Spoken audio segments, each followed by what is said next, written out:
আমরা এই ভিডিওতে আলোচনা করব বিকজ এবং বিকজ অফ এর ব্যবহার এবং এদের মধ্যে পার্থক্য। প্রথমে যদি আমরা বিকজ দিয়ে শুরু করি, বিকজ একটা কনজাংশন হিসেবে কাজ করে। সো কনজাংশন কি? কনজাংশন হচ্ছে যে কোনো শব্দ বা শব্দগুচ্ছ যেগুলো হচ্ছে আমাদের ওয়ার্ড, ফ্রেজ অথবা ক্লজকে কানেক্ট করে। সো এটা নিয়ে আমরা ডিপে না যাই, কনজাংশন কি এগুলো নিয়ে পরবর্তীতে ভিডিও আসবে। সো আমরা যে জিনিসটা করব সেটা হচ্ছে because is followed by subject এবং ভার্ব, অর্থাৎ বিকজের পরে আমার সাবজেক্ট এবং ভার্ব থাকবে। অন্যদিকে বিকজ অফ হচ্ছে একটা প্রিপোজিশন হিসাবে কাজ করে এবং এটা হচ্ছে আমার নাউন অথবা প্রোনাউন এর পূর্বে আসে। চলো আমরা একটা উদাহরণ দেখব এবং বিস্তারিতভাবে বিষয়টা বোঝার চেষ্টা করব। আমি লিখলাম because Maria was feeling sick,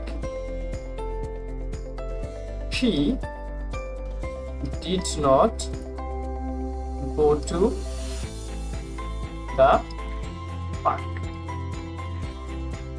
আমরা যদি এই জায়গাটা একটু লক্ষ্য করি, এখানে দেওয়া আছে বিকজ, বিকজের পরে আমার আছে মারিয়া যেটা কিনা হচ্ছে আমার একটা সাবজেক্ট এবং was feeling যেটা হচ্ছে একটা ভার্ব।